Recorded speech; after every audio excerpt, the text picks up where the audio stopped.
We're here at North Park Theater, and we just saw Mandy. I'm Dave. I'm Patrick. And we're on a sidewalk again, but don't let that fool you, because we're still a lot of critics.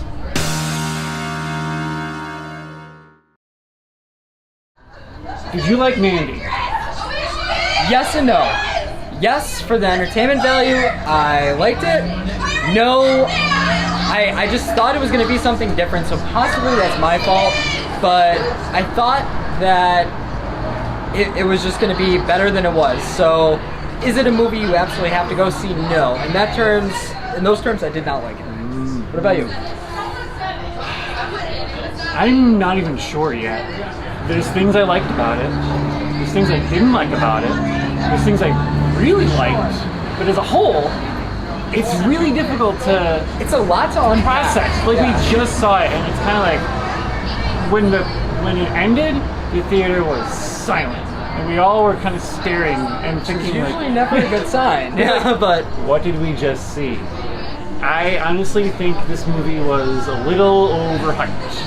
I came into this promises of Nick Cage being his Nick Cageiest of like absolute madness, and I don't think I really got it. I would have to agree. You know, I'm not too familiar with a lot of Nick Cage movies. I wasn't so much expecting Nick Cage to be at his Nick Cageiest.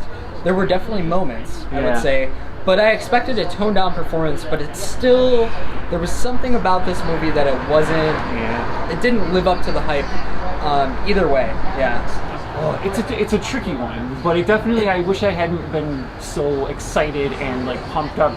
I absolutely agree. I would say the best way to sum up this movie, for me at least, safely ridiculous.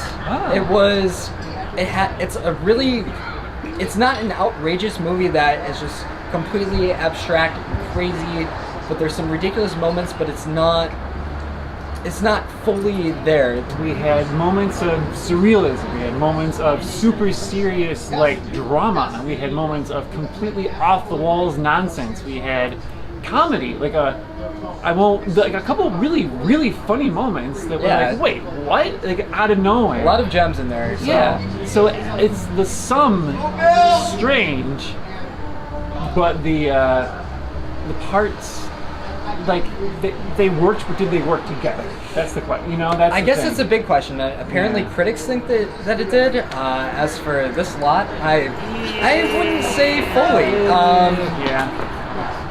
The acting was good, I think. But here's the thing.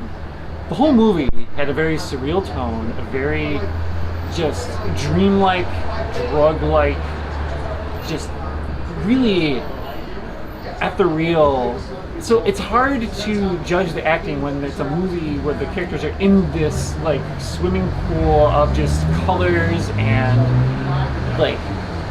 Do you know what I'm getting at? Like, there wasn't a lot of acting. I was gonna say I would say the acting was at least good enough that it was. I wouldn't say it was completely safe. There were moments that, like we both discussed, Nick Cage and some other things, but the story kind of lacks, and editing and cinematography, the whole kind of production value of this really saves the acting, I think. Yes. I wouldn't go so far to say it actually saves it. Like it was. There's nothing left. The actors are talented.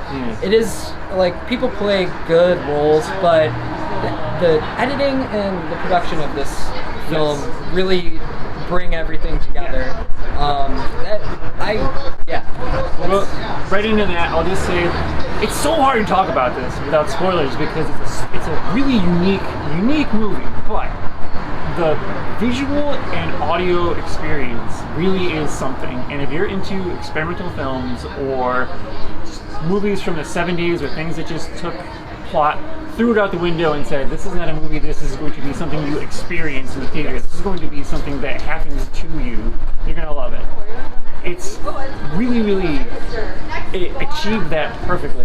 Johan Johansson did the music. Great soundtrack. Talked about him in other videos. He did Sicario.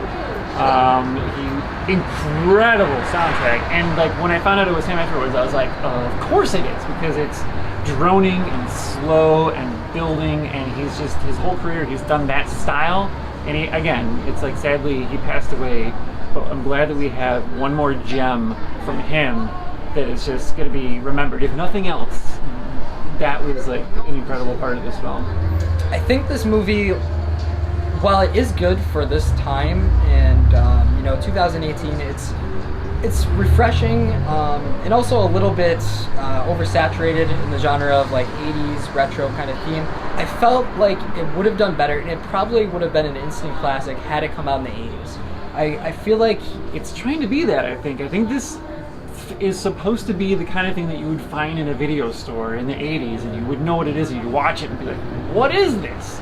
It's trying to be that. So I get it in that sense, but in terms of modern times, it's great, and it's slightly refreshing in that way, but also it just something about it doesn't quite add up. If you like experimental movies, if you like movies from the 70s, the 80s, if you like stuff on VHS that's just weird and strange, absolutely go see it 100%. It's grounded in reality, but there's a lot of surreal elements to it. If you like that, definitely go ahead and see it. I wouldn't be running out the door to see this movie. It's a great rental. Definitely, great rental.